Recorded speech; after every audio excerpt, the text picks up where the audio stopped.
Evan Ginsberg back with another edition of Evan Ginsberg's Legends TV. What an honor it is to have noted comic and actor Barry Ribbs. How are you today, Barry? Wonderful. I'm glad to be here, Evan. Thank you so much. Thank you so much. And you've been out there for many years, and you've done some very distinguished work. Tell the viewers a little about yourself. Well, I've been a stand-up comic since '94. Okay. Which will make it 22 years.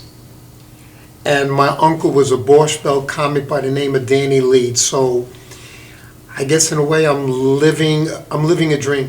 And as a kid, did you experience some of the Borscht Belt comics? My mom was out there when Henny Youngman and Buddy Hackett and all of them were in their prime. I worked in the Catskills starting in 1968. I worked the busboy, the waiter work, and meantime my uncle was performing, and he never encouraged me to follow in his footsteps. And he did encourage me before he died when he saw my first videotape, and I was shocked that he actually came on board. And it's been a wonderful 22 years, and as we said before we started, it is a tough business, but if you're in it for the right reason, it's a beautiful thing. And what would the right reason be? I think being a stand-up comic is like a calling. You're either born funny or not. Right. You can't learn it in a class, in a school. I know they have comedy classes in schools today, but either you're funny or you're not. Am I correct? This is true. I did actually have a comedy coach like year one, year two. Her name was Debbie Casper. She is a working stand-up comic still. She's out on the West Coast.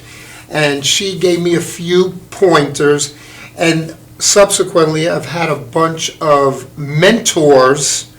And you could learn, if you listen and watch other comics, you could actually learn from your fellow peers. So as a 22-year veteran, let's say you have a fresh-faced kid, he's hungry, what advice would you give? I keep it real simple, Evan.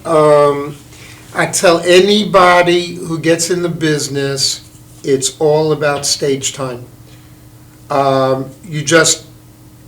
You forget about the money, and you perform hopefully up to 7 nights a week. I kid you not. You're just going to progress that much faster. If you do it occasionally like that, you're not going to grow like you're supposed to. This is something that you should be doing pretty much every day of the week. So when you hear about comics hanging out in the club all night, they get on the stage 1:30 in the morning, they got 5 minutes, there's 3 people in the audience, it's still a good experience for them? Exactly. I have done horrific situations, and it just strengthens you so that eventually you'll do premier comedy clubs, and it'll be a walk in the park.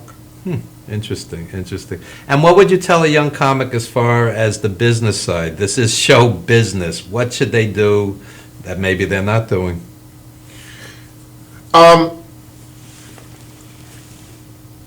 big thing today is being on YouTube, they say, having followers. And do you agree with it, or? If you can produce on stage, I think there's a lot of tools that will make you successful. But I've heard there's a lot of people that are hustling on social media. They're producing all these followers, and when it comes to performing, they're not producing. So I'm real old school. If I run into somebody who is trying to cut corners, I'm not the dude to ask questions. I really have an issue with young people that are looking to hustle the game as opposed to being in it for truly the calling. So as a veteran comic, you see a young person, he's backstage. What would motivate you to help this guy and not help the other guy? What vibe would, would you walk up to this guy and say, that he looks like a good kid, I want to help him out, and somebody else, you get a bad vibe? I mean, walk us through a situation like that. I'm reminded of some comic just recently who I went over unsolicited, and I've seen him around. And I gave him unsolicited advice. And you know what the attitude was, Evan? He was a know-it-all. Yeah. So once I sense you're a know-it-all, I move on. There was another young fella, he was using profanity practically on every sentence. First time I met him, I said, dude, you're using profanity ridiculously. There's absolutely no reason every one of your sentences has to be profane. And he listened. This is free advice. You could take it or leave it, I like to really honor my uncle and the greats I grew up with. I feel that's really my responsibility. When I watch a comedian, and I grew up on Richard Pryor, George Carlin, Lenny Bruce, etc., who had no qualms about using profanity, so it doesn't offend me. But at the same time, if every second word is a curse, it becomes meaningless and numbing after a while. You're right. Yeah, I remember a comedian manager, personal manager. He's been following my career, giving me little tidbits of advice, if you will. And he said, profanity is fine if it's not gratuitous. Right. If it's really driving your point across, there's nothing wrong with it. But at the same time, I think you get more TV work, more gigs, if possibly you don't use any profanity at all. Interesting. I really think that's really the way to go. So I would say to anybody who's listening, watching us today, and there's always people getting into the business, I think right from the jump, try not to use absolutely no profanity at all and use your God-given ability. A very good friend of mine, Dobie Maxwell, is a headline comic, mostly in the Midwest, but he's been everywhere. He's been on Craig Ferguson. And basically he gets into his car and he goes from gig to gig to gig, and after the show you have the merchandise, and it's a very, very tough road, literally road. What is your take on these old school comedians who are still out there doing the club circuit, who may not land that movie deal, may not land that TV series? What's your take on that? Well, Evan, anybody that's on the road and never comes back to the big city for auditions, they're just going to be road warriors. You have to go out on these auditions, whether it's New York, LA, Chicago, etc. So if you're going to be in these tertiary towns that people never heard of, you will never become famous. It'll never happen, because you must. See, right now, I am working on some acting projects, which hopefully one of them will be a success and a large amount of people will see it. I'm working on a web series right now. I'm working on a reality series. I'm soon going to be filming a movie.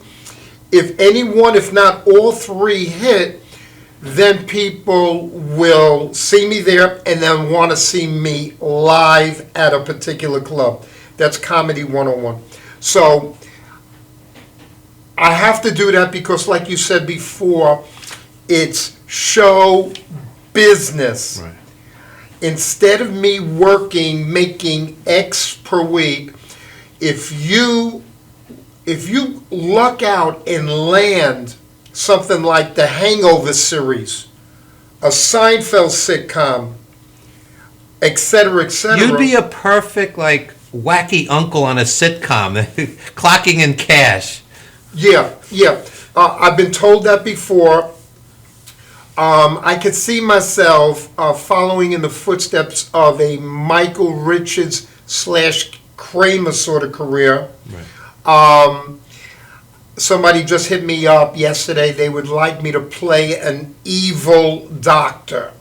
Okay. Right now, I'm on a web series. We're going to film tomorrow another episode. The woman's name is Mo Brown. Let me tell you this, Evan. As you know, business in general is highly competitive. What I like about Mo Brown, she is driven, talented, and she is going to fight until some of these dreams are realized. You have to really work harder than the next person. It is incredibly competitive. But you know something? It's also a labor of love. When you start out doing stand-up, for a certain period of time, you make absolutely no money. Sometimes it actually costs you money To get there. to get to a gig. Sure, sure. It's, thankfully, for the last 2 years, I haven't had the proverbial day job. But I did the day job. I've done a lot of that. I've paid my dues. And later on, before we end this, all this work that I put in, I got some gigs coming up. I'm really living the dream. What are some career highlights that you could share with us? We're now in March. January passed 2 months ago. I was down in Miami, and the host of the show was Cedric the Entertainer. Okay. He's probably the most famous comic I shared the mic with. And I've shared the mic with some famous people. I think so far that has been one of my big shows. Also, since I started in '94, I happen to also be an Academy Award-winning, an Emmy Award-winning actor by virtue of the fact that I was in a docudrama that won an Emmy. I was in the cast. Wow. So I actually am an Emmy Award-winning actor. That's amazing. You know, Evan, when people, whether they're young, I started older. I would have Is there ageism in comedy? Do you think people hold your age against you? In some cases, yeah, but for somebody like Barry Ribs, I'm kind of known in certain circles, and I produce, and I don't run into that. But if I ran into places in other cities, they may think, oh, this is just somebody who's kind of been around, and he's washed up until they see me perform. Then they think a little differently. And since you mentioned that, we're going to show a video clip of you performing, and we want everybody to enjoy Barry Ribs in action, live on stage.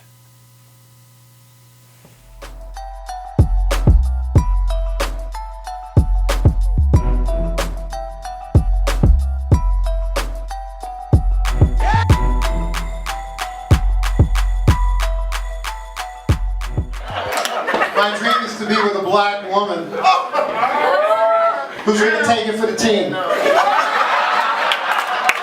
Y'all show up some love for my boy Barry Ribs. Let's go.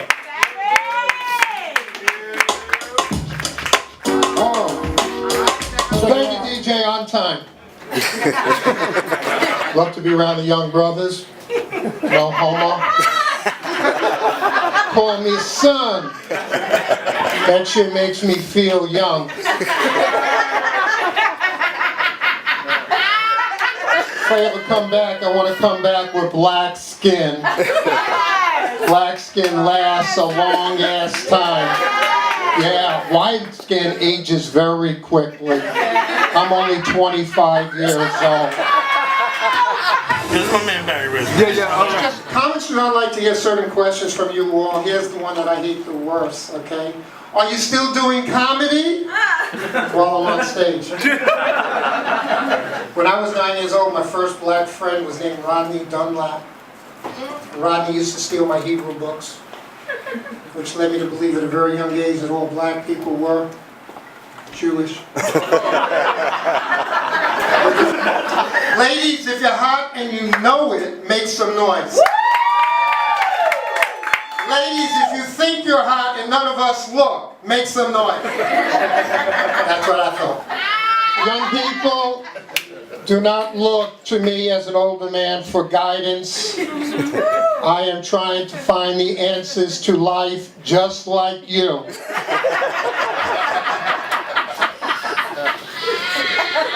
See, when you look like the professor from Back to the Future,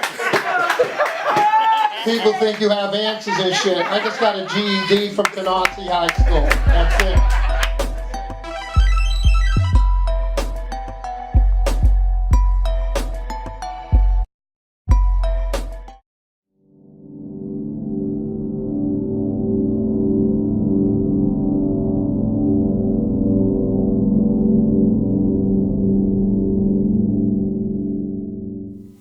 Barry Ribs in action.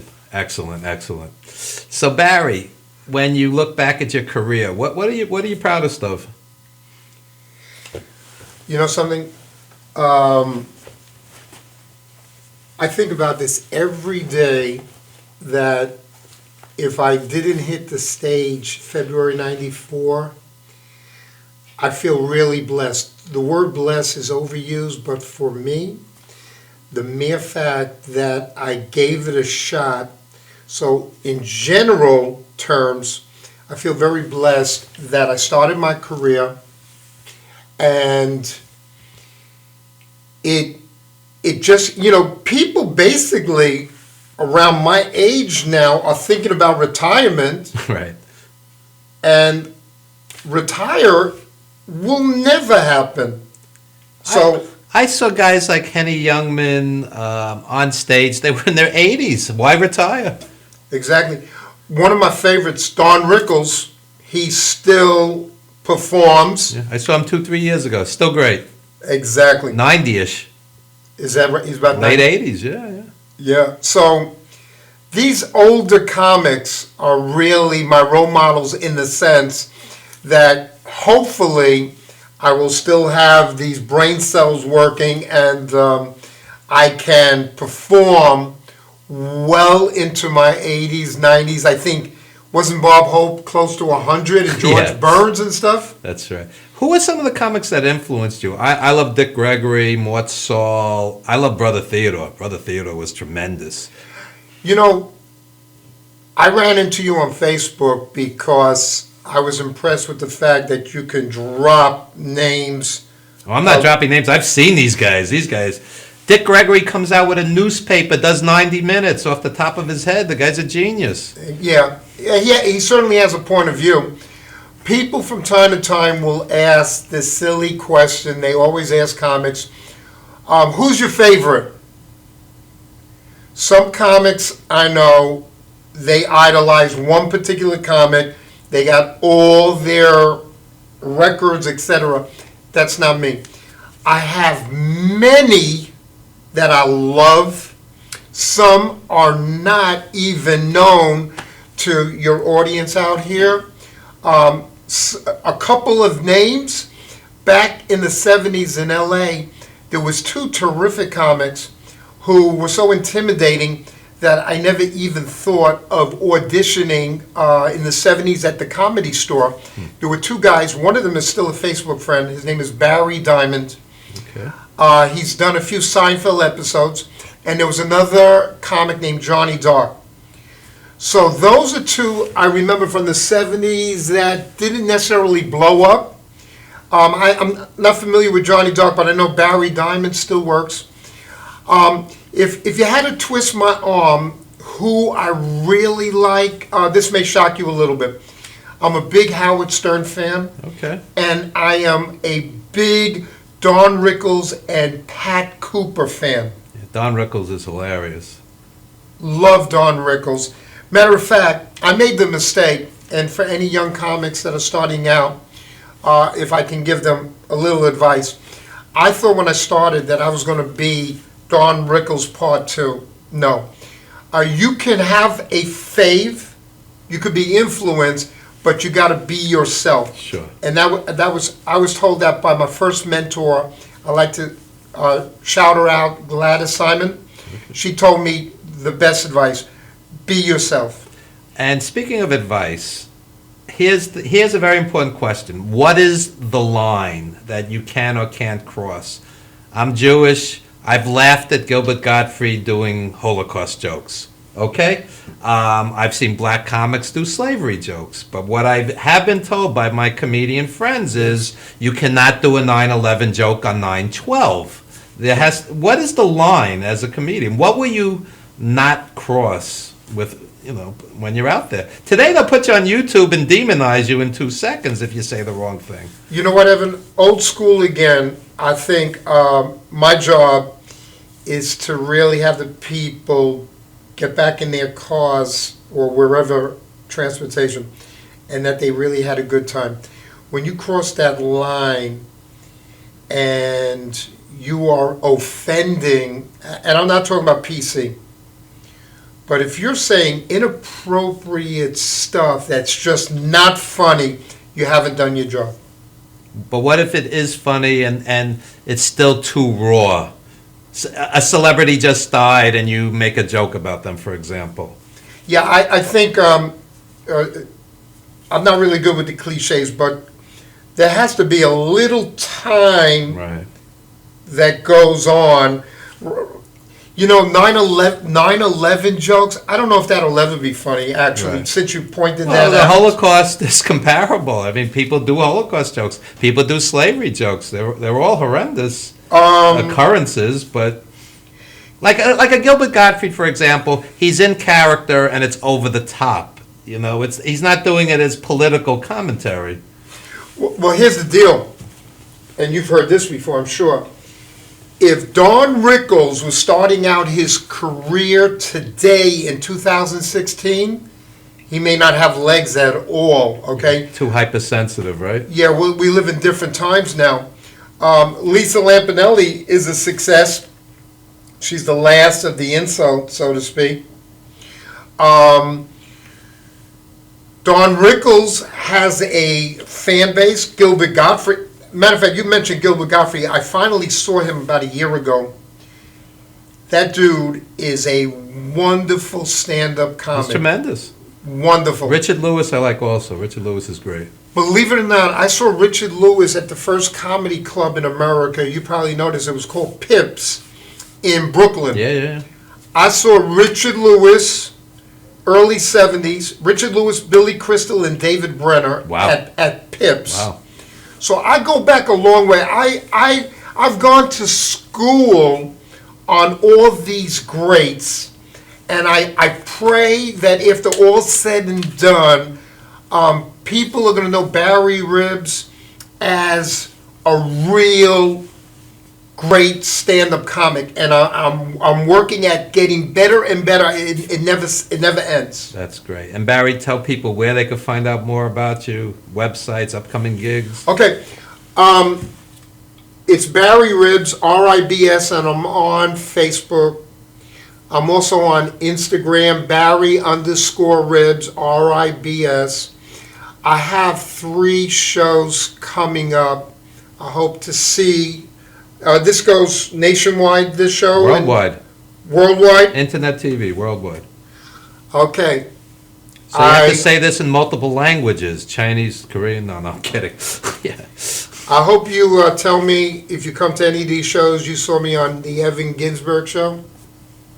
It's a terrific studio here, by the way. Madhouse TV. This is not low class. This is a beautiful studio out here on the island. June 2nd coming up, I will be at the Apollo Theater. Wow. Produced by Bob Sumner.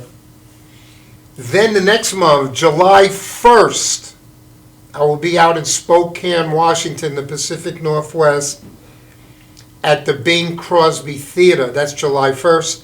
And then the following month, August 3rd, I will be at one of the best comedy clubs in the New York area called Caroline's. Oh, yeah. So we got June 2nd, July 1st, August 3rd. Hope to see you out there. See me after the show. Tell me that you saw me on the Evan Ginsberg show, and I'm sure I'll tell you Okay. that they saw me here. Yeah. It was a pleasure to be here. Same here. Barry Ribs, ladies and gentlemen, support him, check him out, come to his gigs, and shout out to Dobie Maxwell. He's got a new book out. Check that out as well. And shout out to Nico White, young comedian. This kid's going to make it, trust me. Thank you so much, Barry. Thank you. We will be back after this very brief commercial timeout. Thanks.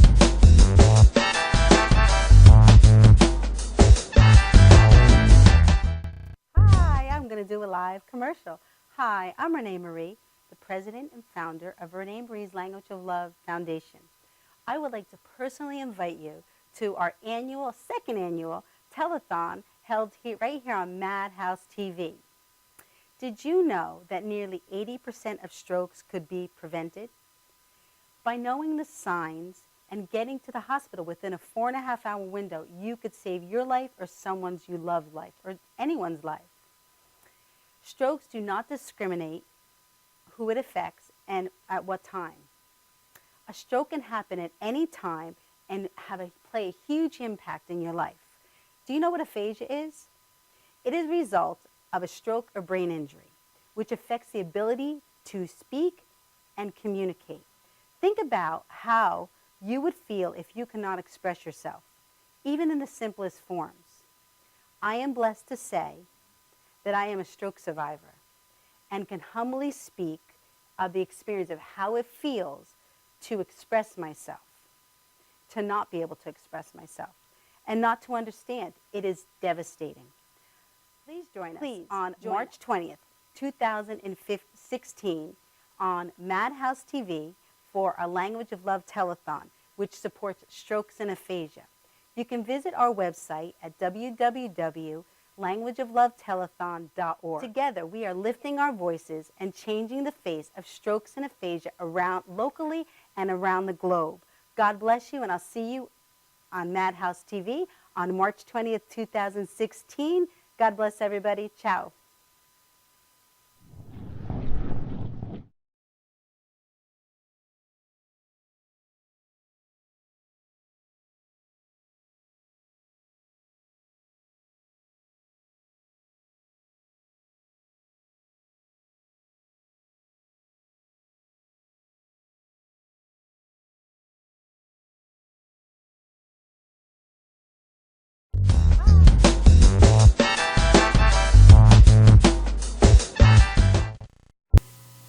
And we are back, ladies and gentlemen. What an honor it is to have Shinblade, wrestling journalist, music journalist, just an excellent journalist. How are you today? I'm doing fine. Music journalist, wow. I wish I was one. Well, you just interviewed Dwelle, who's a tremendous neo-soul artist. Yes. And, I did in Kevin Jackson. That was last night in Baltimore, Soundstage. So there's pretty bit more to come. I'm trying to venture into that entertainment category, aside from wrestling. well, you know your music and your wrestling, which is one of the reasons we get along well. Oh, yeah. Because if I had two places I'd want to be on a Saturday night, it would either be a great music concert or a wrestling event, assuming it's a quality wrestling event.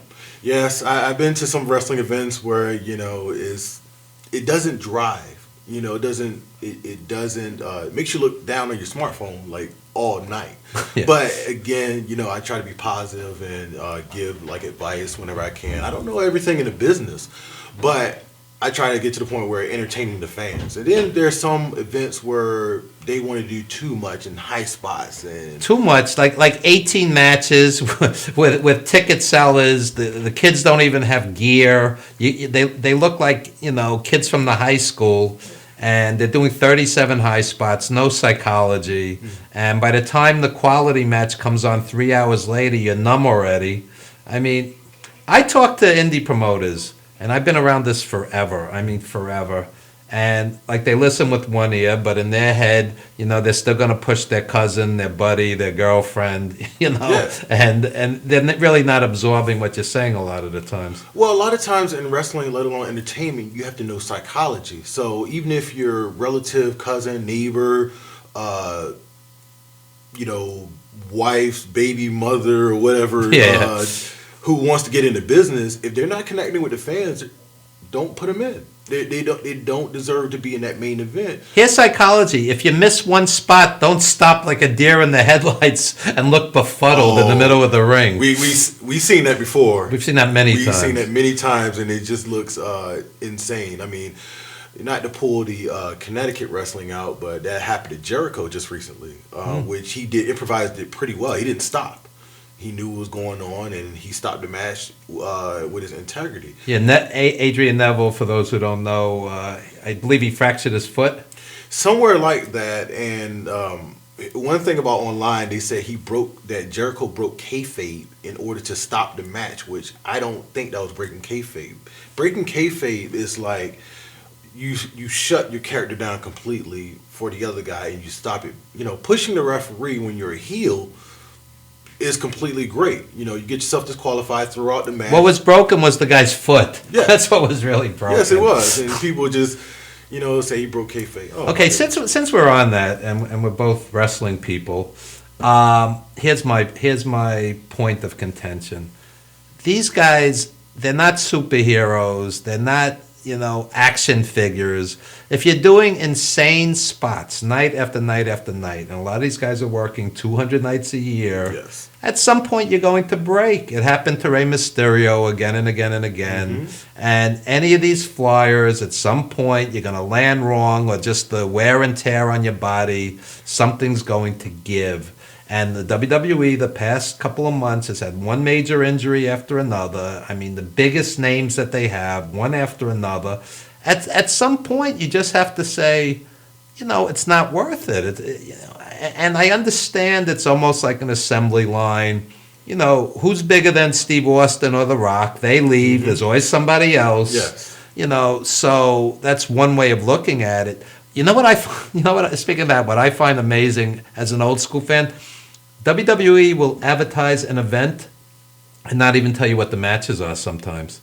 Yes, a lot of promotions would do that, and the thing that's the problem was what you said, 200, 300 days a year, and they do these high spots, blowing their knees out, CTE concussions, and now it's a big case with concussions in sports, which I even cringe on certain spots where, like somebody lands on their head, they land on their feet, which the bones can rupture on the ankles, and I cringe upon that because it's 200 nights a year. It's not 52 nights a year like the indie wrestling talent where they can do that. When I was a kid, a guy like Pat Patterson would peak at age 35 or 40.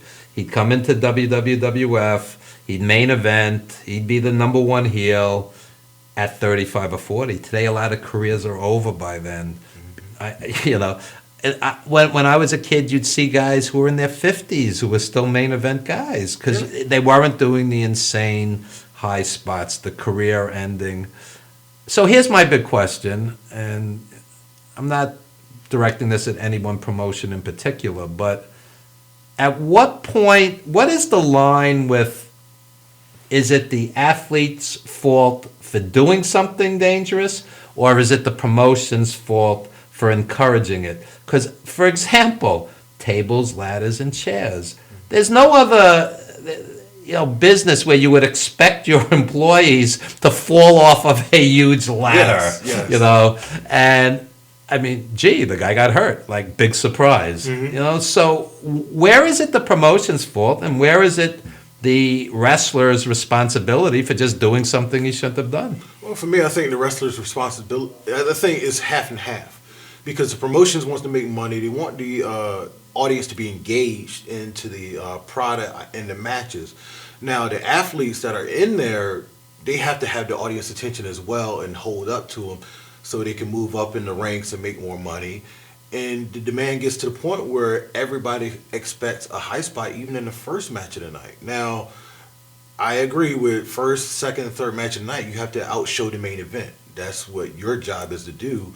What they say, being a curtain jerker. Now the main event, you don't have to do much because your name, your name the equals money. prelim guys are not supposed to outshine the main event. The prelim guys are supposed to warm you up to get to the main event. Well, I have that attitude where show off, and just like Jerry Lee Lewis with the piano, he had to he couldn't close out. Instead, it was Chuck Berry, and he did a performance. You know about the story.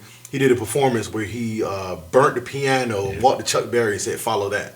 I'll tell you something funny. Even in the 90s, I would see these guys on oldies shows, and Jerry Lee Lewis would be like, I'm the headliner. Yeah. Even though Little Richard or whoever else is on the bill, there was still this competitive, interesting. But wrestling in 2016, as somebody who's been around it for quite a while, I care about the wrestlers' health. I care that on a rainy day when they're 40, 45, 50, these guys are going to be in tremendous pain. And when I see them do something like fall off a huge ladder, I'm kind of like, is it worth it? It's a 1 second pop that may be forgotten at some point. I've seen ECW guys doing autograph signings where there's very few fans there. Mm-hmm. Is it worth it to cripple yourself? There have been wrestlers that have ended up in wheelchairs. I mean, i.e. the wrestler, the VFW Hall scene. Yeah. I mean, the wrestler rang true, and unfortunately, look at poor Kamala, Dynamite Kid. Mm-hmm. This business will take its physical toll on you, and we're blessed that Daniel Bryan made it out. Or should I say Bryan Danielson? He made it out on his own terms, and he didn't want to leave, but to the point where he could at least walk away. And how many guys did not get to main event a WrestleMania, did not get to make big money, mm-hmm. who end up with lifelong injuries? And Steve Rosano out in the Pacific Northwest, this guy destroyed his body. There have been many wrestlers who, did not end well physically or mentally with multiple concussions, a lot of them. So I think what happens is a young guy who's hungry, they're going to take these risks. They're not thinking, that one day they're going to wake up and they're going to be in their 50s like myself. Because when you're in your 20s, you're not thinking like that. And what is the price that you're going to pay for that amazing high spot or that amazing bump or whatever the case may be? It may be too much. It may really be too much of a sacrifice, especially on an indie show that a couple of hundred people maybe are seeing. I've been to indie shows, there's 30 people. Mm-hmm. Is it worth hurting yourself? Like permanent injury? And they call it faithful, which I agree with the sentiment, but there's also, we live in a society where it's right here, right now.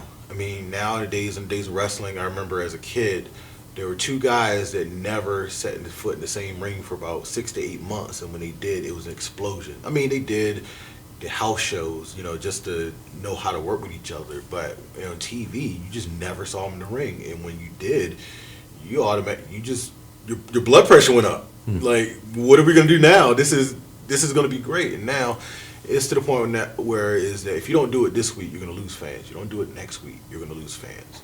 So a lot of people don't appreciate that slow build. I love the slow build. And I like the fact that now that this WrestleMania in Texas, that Cena, Orton, our friend Cesaro, which I don't count in this list, among many others, won't be wrestling because they're hurt.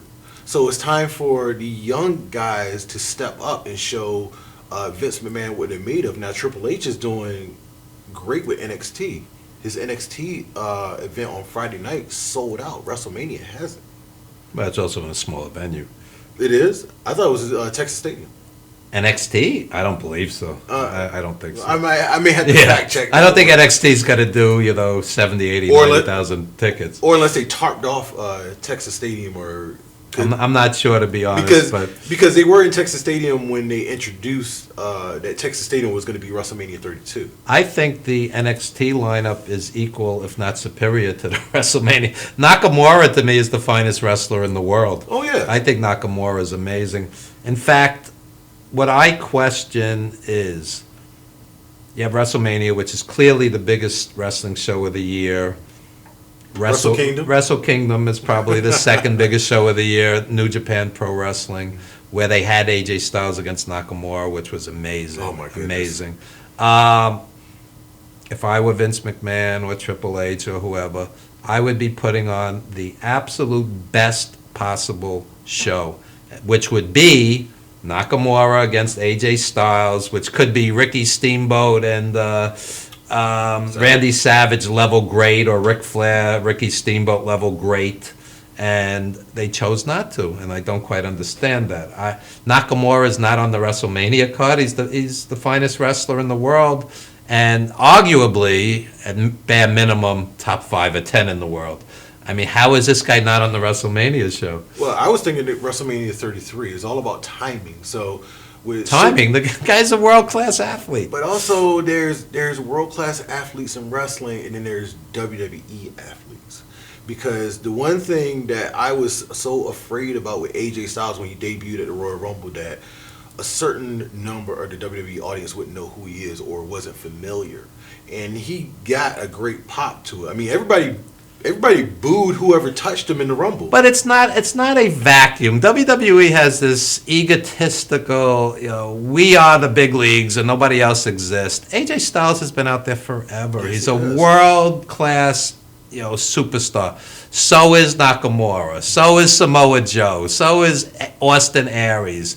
And, if NXT is the quote-unquote farm system, why are these guys even there? These guys are better. I'm watching WWE. WrestleMania is going to be 7 hours. Raw feels like 7 hours. You're watching The Miz. Oh, You're my watching goodness. The Miz. You're watching the same guys over and over and over. I don't need to see Mark Henry or The Big Show. I've seen him for 42 years already. It's like enough. It's like how do you not have Finn Balor on the main roster? Either it's the minor leagues, the farm system, or it's just an alternate promotion. You can't have it both ways. I think personally, it now has turned itself into an alternate promotion. Well, that's what it has to be. Because then. Finn Balor and many others don't want to be on the main roster. They want to make that money, but they don't want to be on the roster because of all the love that they're getting. Even Bayley, the last of the 4 horsewomen, is not on the roster. So, with the WWE, I say this all the time, is that people can complain, whine, cry about Raw and SmackDown, which SmackDown, to me, improved a small bit with the announcer. Mauro Ranallo. Yes. He is a great old school announcer. Not only does he know what he's talking about, he's telling you about title changes, Yes. he's telling you about New Japan. Jerry Lawler and these guys are just winging it, which is fine because Jerry Lawler is a great talker. They made him heel. But sometimes it's just inane chatter. I listen to Yes. What's his name, Layfield. I listen to this guy and it's just like there's no substance. It's just, for the most part, it's just chatter. And Well, again, it starts and ends with Vince. I mean, to tell you the truth, you have Ronaldo on SmackDown, nobody on Raw. I give JBL a bit of a pass because of his character. Also, you have Corey Graves on NXT, who is excellent. when I watch those guys on the pre-shows for the pay-per-views, Graves and again, it's just chatter. Booker T. It's just, I mean, it's like, come on. Gordon Soley could make a TV match feel like the World Series and the Super Bowl. You know what I'm saying? And he would be hammered at the same time. Well, that I don't know, but whatever. Well, there were the Gordon Soley drunk stories, and he would still tell the match as is, like a 5-star classic. There's a Gordon Soley, there's a Jim Ross, there's a Mauro Ranallo, and then you have guys that they're treating it as a cartoon. What about Matt Stryker? Matt Stryker's a good announcer. Yeah. Matt Stryker, again, he does his homework. He knows what he's talking about, and he's a wrestler. He See what you and I are talking about here, and I would say this live and direct. Excuse the hip hop term. It is boring to the fan, to the typical WWE fan. A pro wrestling fan, we can take those guys and we can listen to them all day because they make the most crappiest match worth something. But when you have the inane chatter of Michael Cole and Byron Saxton and John Bradshaw Layfield, it turns you off to the point where you can just mute it and you could just watch the match in silent. And you know what I do? I have the TV behind me. I'm on the computer, and I just turn around when they go, here's Kevin Owens or here's Cesaro, somebody I actually want to watch. I could watch a WWE 3-hour show in 20 minutes for the most part.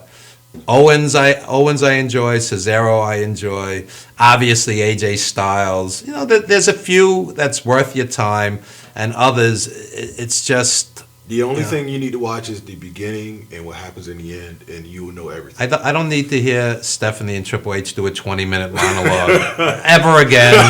It's been done to death. I tell you the truth, it was done for me at when they did it at pay-per-views. When the pay-per-view starts, it usually be match 1 up until match 8, maybe a little 1-minute promo in the back.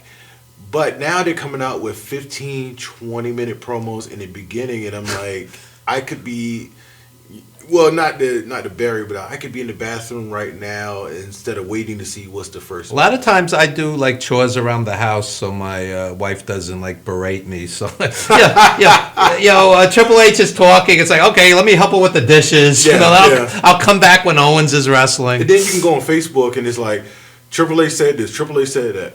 Move on to the other match. It's not exactly profound. It's but. I'm going to give you the shtick that people give me. You're a very spiritual guy. Thank you. What makes you... hands a little bit. Yeah. What makes you love pro wrestling? I mean, well, tell us a little about yourself. Tell us about the beads. Oh, the prayer beads that he showed. I am a Zen person, and coincidentally today, March 19th, is Nowruz in the Baha'i faith, which is like a new year to us. So that's why, in the way I dressed up with the beads on.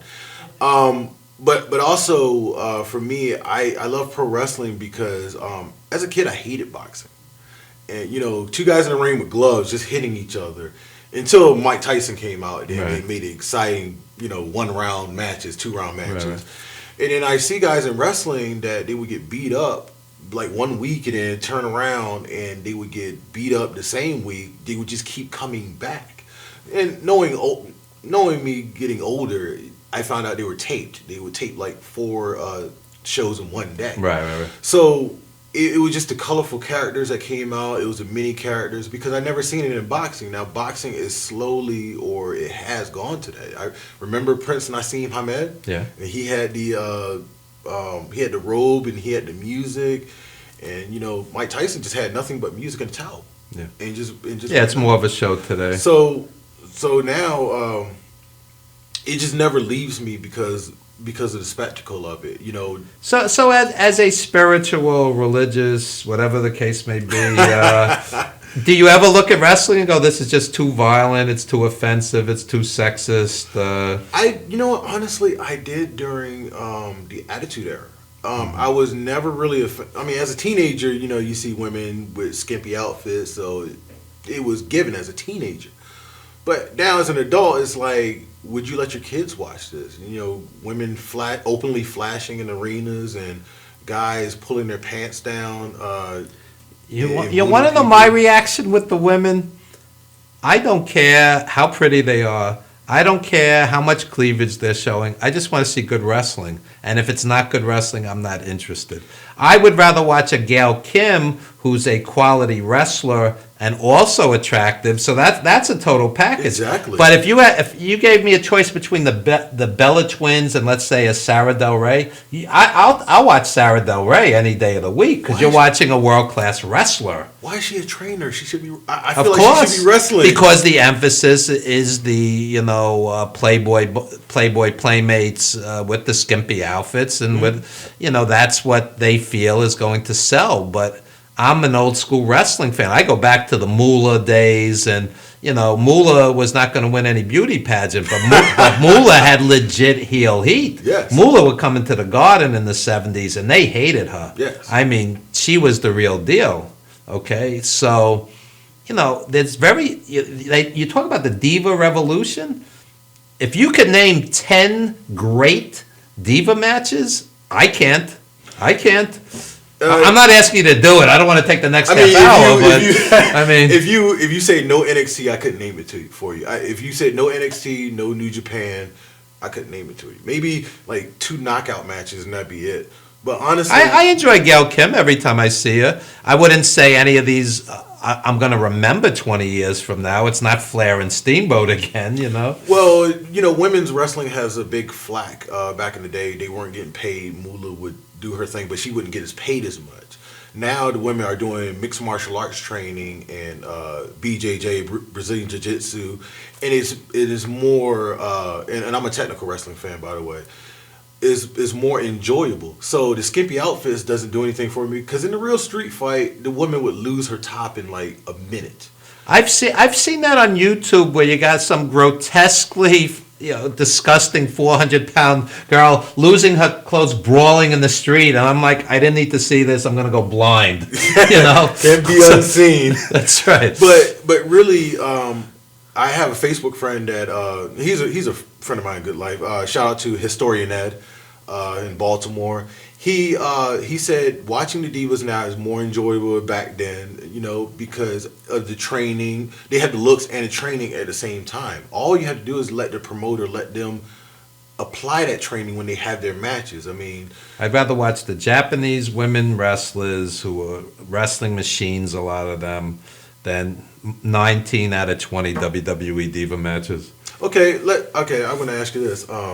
This is not my show, but I'm going to ask you, as far as the craziness that is wrestling, what do you think about like Joey Ryan and his quote unquote claim to fame? Interesting question. I love Jim Cornette. Jim Cornette, and the Midnight Express to me were the greatest tag team combination ever. Which one? Which one? Both. Which incarnation? Both. Okay. I think Condrey was great in his own way, and I think Stan Lane was great in his own way. Were there 3? Yeah, there was an earlier that people kind of forget about. But Jim Cornette gets very offended when he sees something like Joey Ryan. For those who don't know, if you go on YouTube, he works his member into the match. I'll leave it at that. So, I've seen it live at WrestlePro where he eliminated 12 people with it. Now, again, even though I'm an old school fan, I am not offended. To me, it's so over the top. When you were in the green room, I was talking to comedian Barry Ribbs. I'm Jewish, and a Gilbert Gottfried will do Holocaust jokes. And I laugh because it's over the top. It's in character. But he gets fired for Japan earthquake jokes. Okay, well, but it's anyway. So Joey Ryan doing what really comes down to, shtick, comedy, quote unquote performance art. It doesn't offend me. Jim Cornette, it offends greatly, and he's stated that.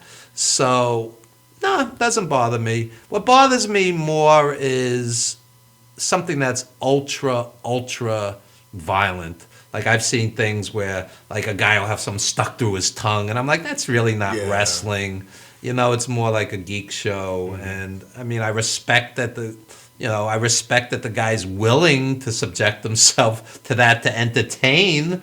I'm not going to do that. But, well, it wasn't a wrestler with Necro Butcher and Staples. And, I love Necro Butcher, but, again, now he's not a kid. And what has he done to his body? And was it worth the financial payoff? Probably not. Mm-hmm. And somewhere there was a guy who was just plain wrestling who did not subject himself to that kind of punishment. And Necro Butcher's a friend of mine. We worked together on The Wrestler for the longest time, and I have nothing but respect for him. But personally, I would not subject my body to that someone says, I'll give you $1 million to fall off the ladder, let's go. But, for a couple for a couple $100, I'm not going to do it. Well, it's just that now that it's a cast of characters in wrestling, there's another guy who's very, very critical about the product. And to me, it's just that just enjoy what they give you. Some characters offend me too. Like years ago, Chavo Guerrero dressed up as Kerwin White, disgracing his Mexican heritage. Crime Time used to offend me until they turned it into a goof act. I'm friends with JTG, and I told him that, but he was making his money. What do you think? What do you think of New Day? I think they just started. The last time I was here, I like them now as opposed to when they first started. When they first started, they wanted to be black preacher wrestlers, preaching about positivity and smiling. It was like blackface and black people.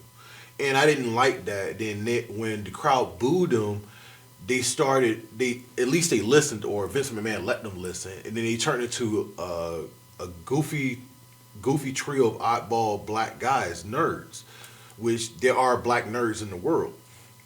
I like it. The Booty-O cereal, I think, is hilarious. But, now the fans are getting behind it, and it's hard being heel. So you see they're turning them faces slowly. I enjoy New Day, but at some point, it's got to be more match than shtick. I want to see, again, it always goes back to, I want to see a quality match. If they're out there for 12 minutes and they're talking for 6, no. Recently, they had a very good match. I forget the opponents, but, where I said that was an excellent match. I'll tell you a story about New Day. And I was in the Baltimore arena with my friend Evan, another Evan in Baltimore. And they were heels. So we had this lady behind us saying, I hate New Day, such and such and such. We find it entertaining that the crowd is engaged with that. So that's my thing about being heels. But when Xavier Woods pulls that trombone out, they do the stomp and he plays the trombone. Yeah. And then when he does that long draw, it's like, he kicks him and the whole arena laughs. And I just said, they just apparently lost it. Because in my heart, in my soul, being a heel in wrestling, you're supposed to be hated.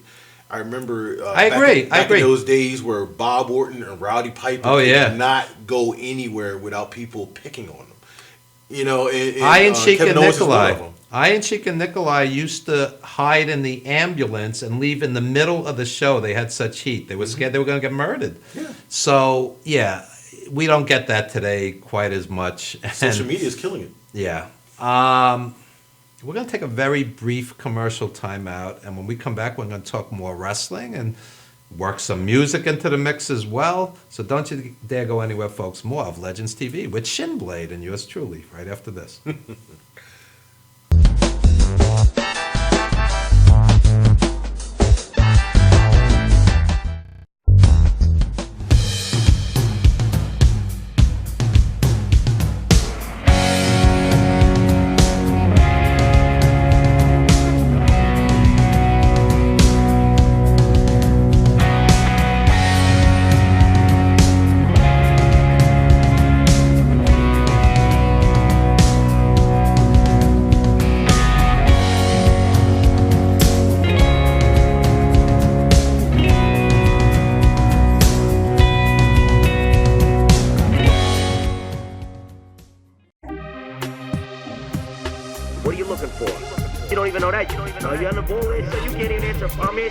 You gotta be highly skilled. You understand that? Are you well versed there? Are you very smart man?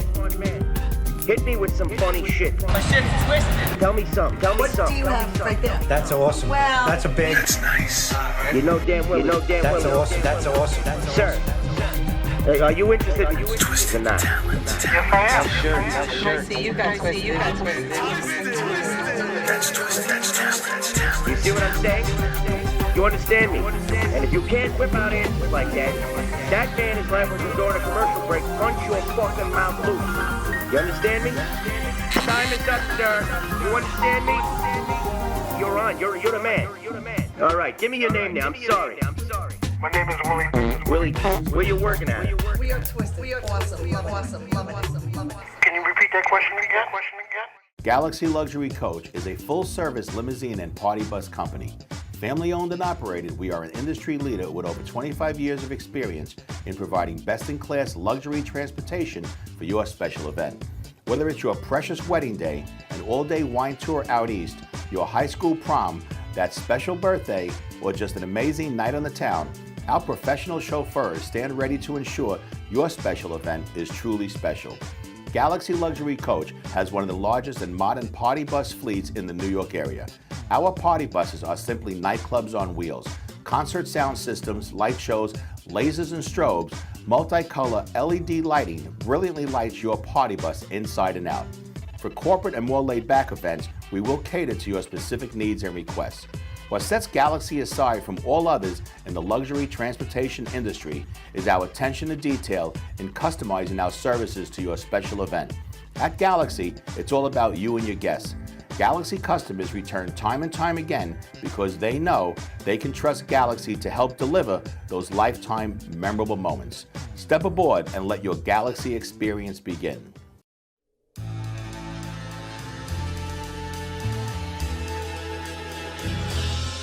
Being a fireman is more than just putting out blazes and giving kittens CPR. Sometimes my duty demands I fan the flames, like when a call comes in from a lady who needs immediate assistance. Maybe she needs help with a computer thing. Maybe she wants to go antique. Could be as simple as understanding that walking in heels it's hard. Aussi simple que l'été dernier à Paris. C'est sympa. Maybe it's ladies' night in, and she wants a simple, delicious recipe for margaritas with a twist. First, a can of limeade. Now hold on to this, you'll be using it. Side note, kittens make everything better. Next, add water. Now, a bottle of light beer. No, shh. Trust me, I'm a professional. And last, and most important, Sauza Blue Tequila.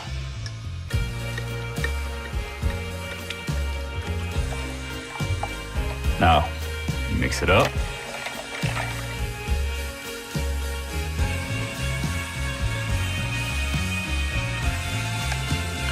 Ole. Yes, that's what I'm trained for. Whether it's to help her choose leggings or pants, telling her leggings are pants, or discussing leggings and jeggings versus pant pegging at her next ladies' night in, I'll come to the rescue. Don't call me a hero. Just call me. Let me know what time.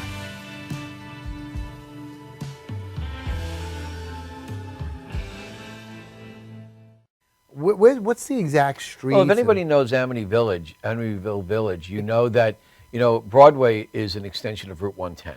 Okay. So if you take 110 south all the way to the very end, you're going to come to a point where there's a split in the road, and there's a beautiful white gazebo that sits right in the heart of the village.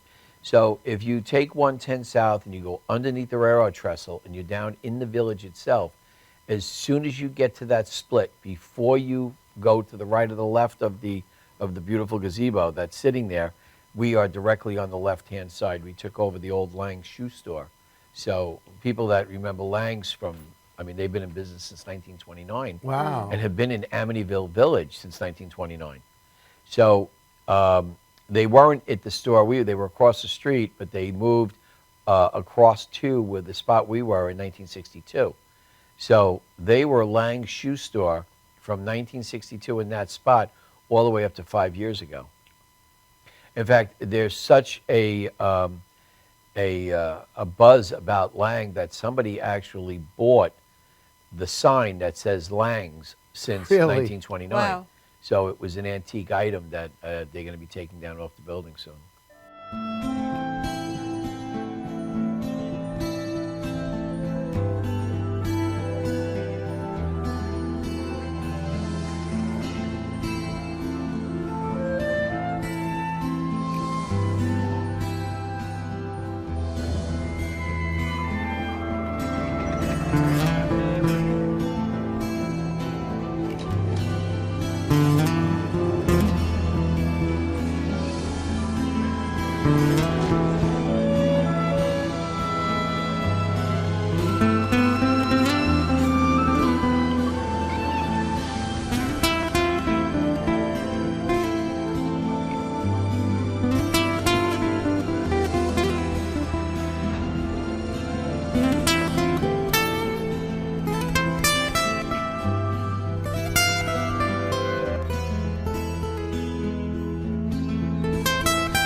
We are back with Legends TV, joined by vocalist Cedura avec moi.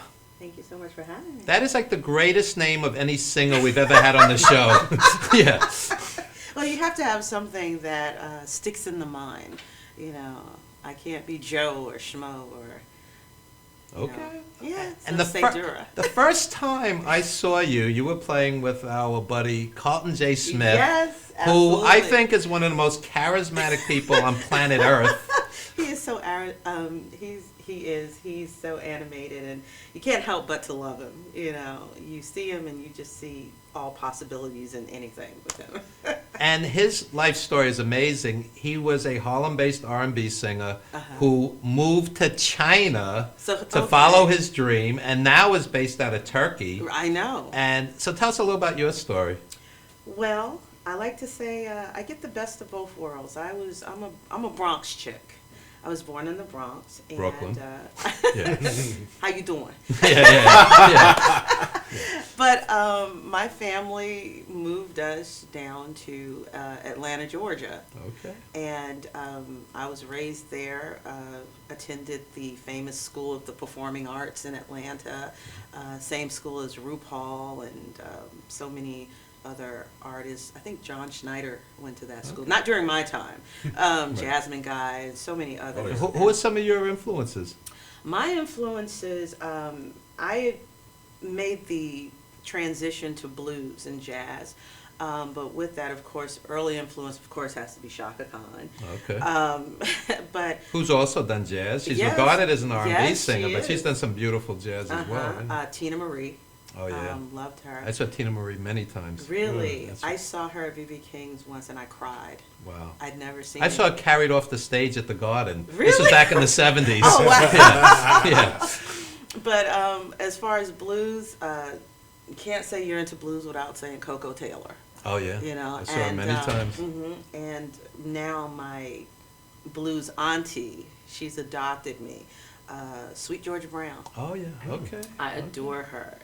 There's never a week that I don't go without talking to her. And she's amazing. I was privileged to see live Sarah Vaughan, Ella Fitzgerald, Carmen McRae. Annie Ross was still out there, Lambert Hendrickson Ross, tremendous.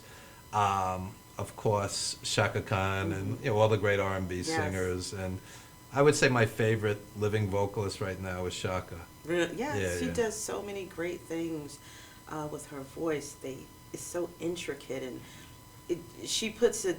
You don't have to sing light and pretty, as people say, to still get the truth across, so to speak. And to be able to do that with jazz as well is a huge feat. I was talking to Shinblade, who's also a music journalist. He interviewed Dwele last night. Really? Yeah. Yeah, it's pretty interesting. You go on my Instagram, and we have a little small snippet, or you can go on my Facebook page, Shinblade, anyway, Okay. and you'll see like the 30-second. But it'll be on my show, Shy Lounge, in about maybe a week or two. Okay, I look forward to it. iTunes, Stitcher, SoundCloud, Podcast Addict. There you go. Just let me know. Cheap plug, by the way. Hey, no problem. And we were talking earlier that Avery Sunshine, are you familiar with her? Yes, I am. I am so excited that somebody who is not a size 2, who is not 14 years old, has made a name for herself in this business. Yes. And I think it's great that it is possible because everything is about, that teen pop idol, Yes. which I think it's is about ridiculous. the total package now. How marketable are you for clothing, for fragrance, for this, for that? And as vocalists, coming out, all we want to do is make music. That's all we want. I mean, if anything else comes along, great, we welcome it. But to be looked at first based on how marketable you are, not based on the talent. That's the part that I think hurts so much. I mean, even I was watching snippets of American Idol, and there's a front runner. I think her name is LaPortia Renee, and she's not a size 2. Right. Seen the video this morning. Yes, she's amazing, Right. and she has been able to take every single genre, musical genre, and really make it her own. And when I say that, I predict she will win, but she did not need that show. She really didn't. I mean, she's that good. She is really that good. As an adult, I want to hear an adult singing about adult themes. I don't want to hear a 14-year-old singing about what they think love is about. I just saw Maxwell and Nas at the Barclays, and I mean, you know, I want to see real people doing real music. Right, absolutely. You know, and that's why we're happy to have you on, and you're going to do a couple of songs for us later in the show. Yes, and what do you consider some career highlights? My career highlights, I just came back about 2 months ago from a tour in China. Wow. I was Carlton. Yeah, like Carlton. I was performing there. That's actually my return. That was my return engagement there. So I've done 2 tours in China. So, which proves that music is the universal language, because say they're that not going all to the understand time. every No, word. But I was able to incorporate a few Mandarin words into the lyrics. You know, I would go and I would ask the manager, how do you say this? You know, and they would tell me and I would incorporate it. So, and they absolutely loved it. I mean, something as simple as Loving You by Minnie Riperton. I mean, they go nuts over that I'm glad song. you mentioned her. What a unique voice. And part of the problem today is everything is so cookie cutter with the auto tune where everybody sounds the same. Nobody sounded like Minnie Riperton. Nope. Nobody sounded like Sarah Vaughan. There's certain voices that are so distinctive. So how do you, as a vocalist, create your own sound?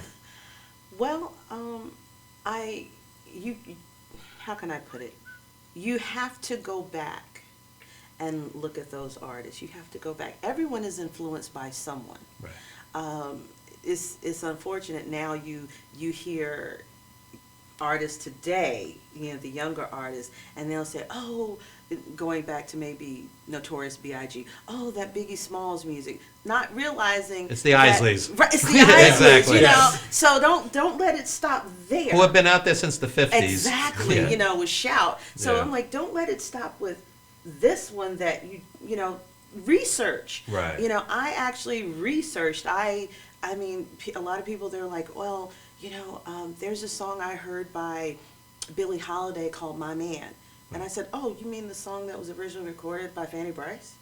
Wow. You know? Wow. You know your music history. Exactly. So you have to go back. You have to go back to the beginnings. And nobody sounded like Billie. And there are certain singers where you just go, it's a distinct, Nancy Wilson has a certain sound. I love her. I love Nancy. And where in 1 second you go, that's Nancy Wilson, because nobody else sounds like Right, it's the uniqueness. And I hear people, you know, and I take it as it is a compliment when someone says, oh, you know, you sound a lot like such and such, you know, Stephanie Mills. I get that a lot. But, you know, I said, you know, but I want to sound like Cedura avec moi.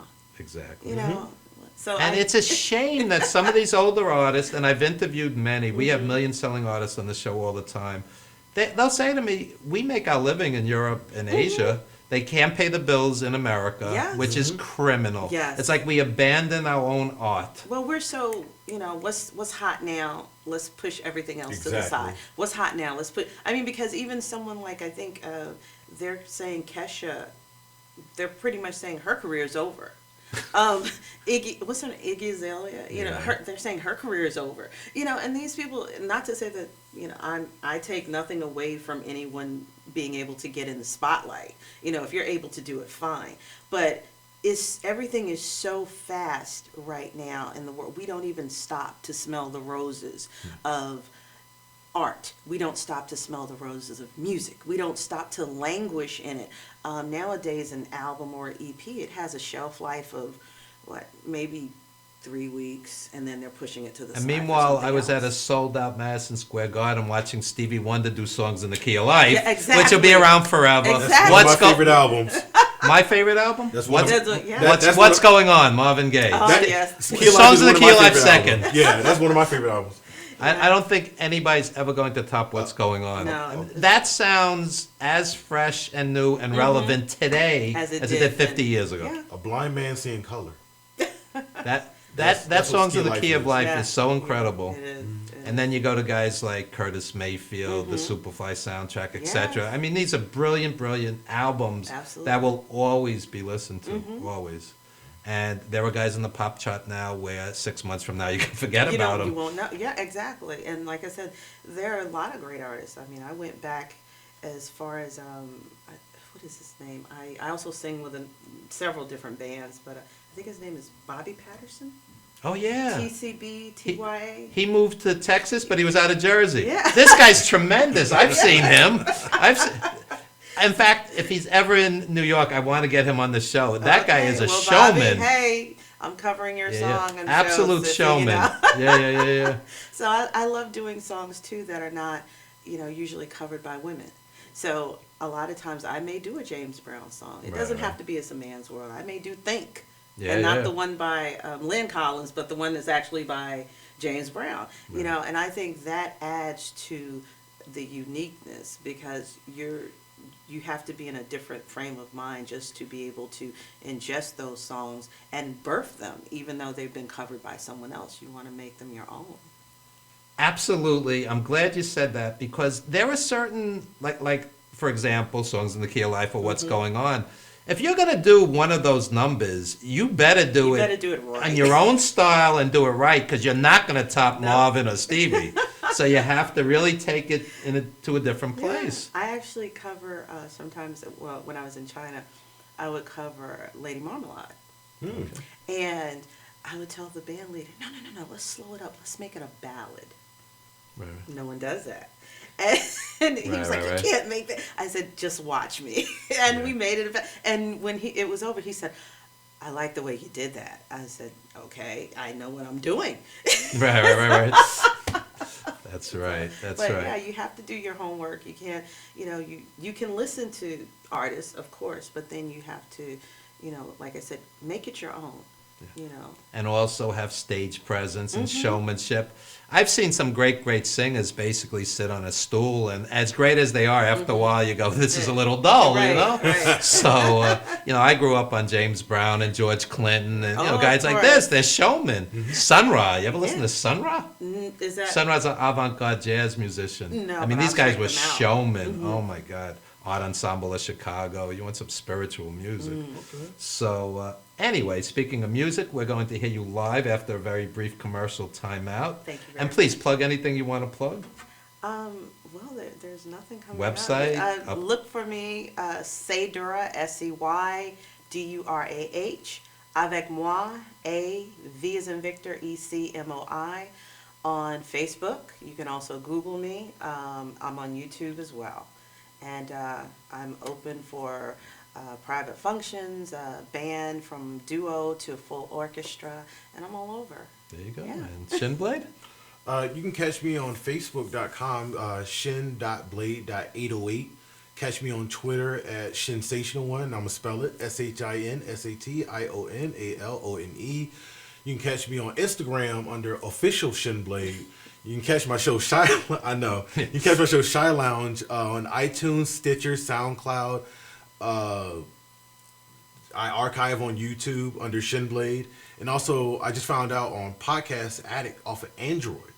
So I'm sorry to say, but this is a show where I go on the road and I interview various entertainers as well as wrestlers because that's my background, and pretty much that's it. I also write for a couple websites. One is angrymarks.com, editorials about today's wrestling, and I'm pretty much of a jack or jerk of some trade. Yeah, there you go. A peaceful Baha'i Zen student who loves pro wrestling, which is perfect for this show. Yes. Yeah. And yours truly will be in Dallas, Texas, April 1st and 2nd, signing autographs at WrestleCon, along with Greg the Hammer Valentine, Paul Mr. Wonderful Orndorff, and Tito Santana. That's going to be fun, so come out and say hello to yours truly. And without further ado, we're going to take a very brief time out, and then we're going to take it to the stage live right here on Legends TV. Don't you dare go anywhere.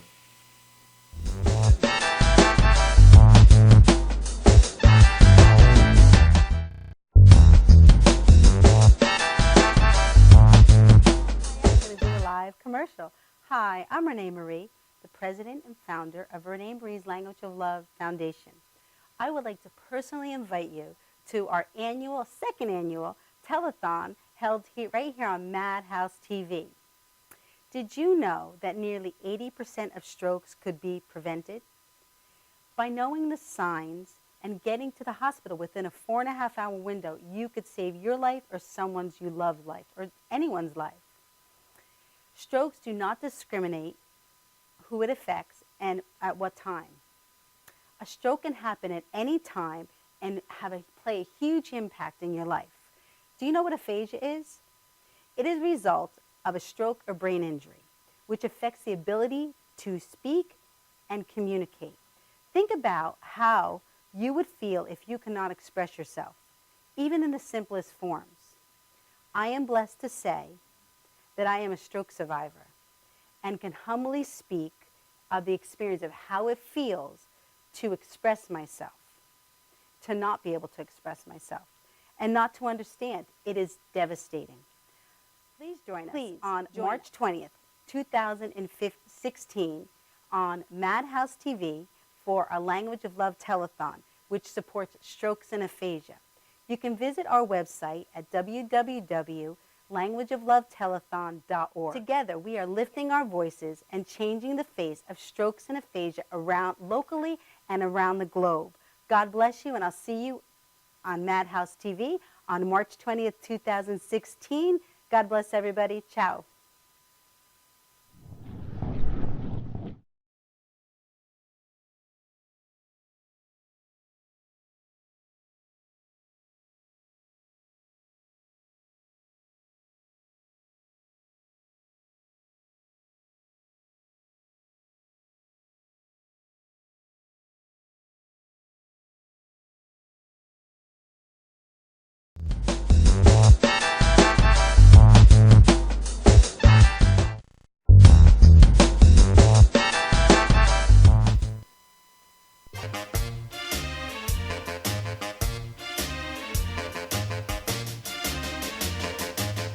I don't want you to be no slave.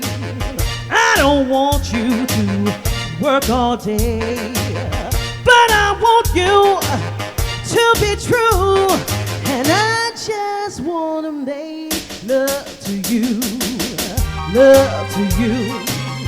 Ooh, love to you. I don't want you to wash your clothes.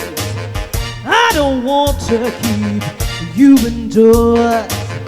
There is nothing but that you do to keep me making love to you.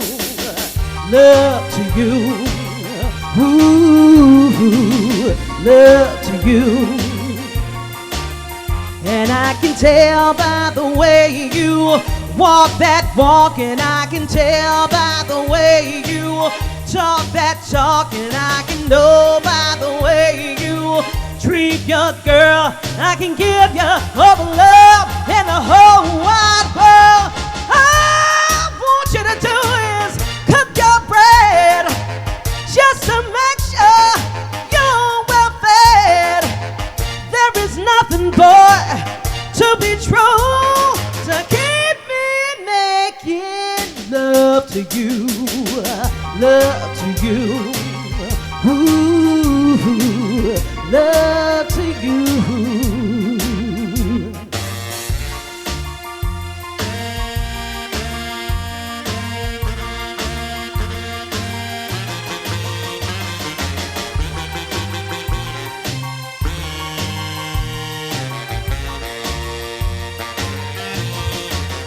And I can tell by the way you walk that walk, and I can know by the way you talk that talk, and I can tell by the way you treat your girl. I can give you all the love in the whole wide world.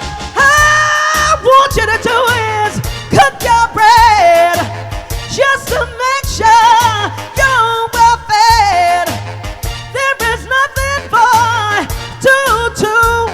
to keep me making love to you, love to you, ooh, love to you, ooh, yeah, love to you. Ooh, love to you.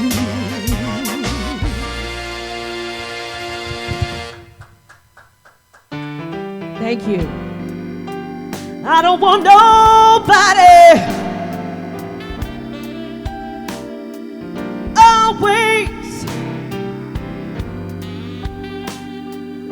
sitting right me and my man.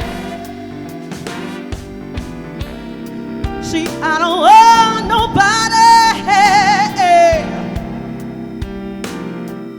always sitting right there looking at me and my man. Be it my mother, my brother, or my sister. Oh, would you believe I get up, put on some clothes, go out and help me find somebody for themselves if I can. Yes, I will. Oh, now I don't mind company. No, no. Because company's alright with me every once in a while. Yes, it is. Oh, no. I say I don't mind company. No, no. Because company's alright with me every once in a while. Yeah.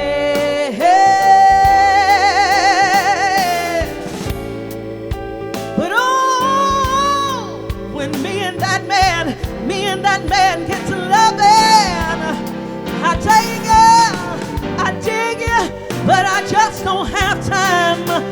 I don't know to sit and chit chat and smile. Don't send me no doctor. Fill me up with all those pills. I got me a man named Dr. Phil.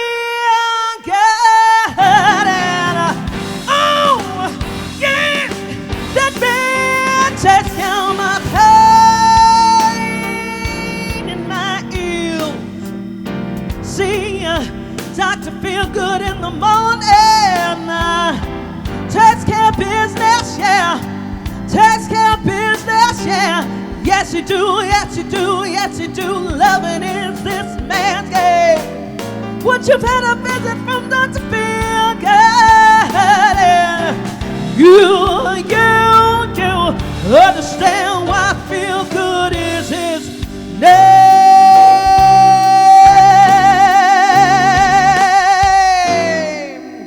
Good God Almighty, oh, the man show makes me feel real good.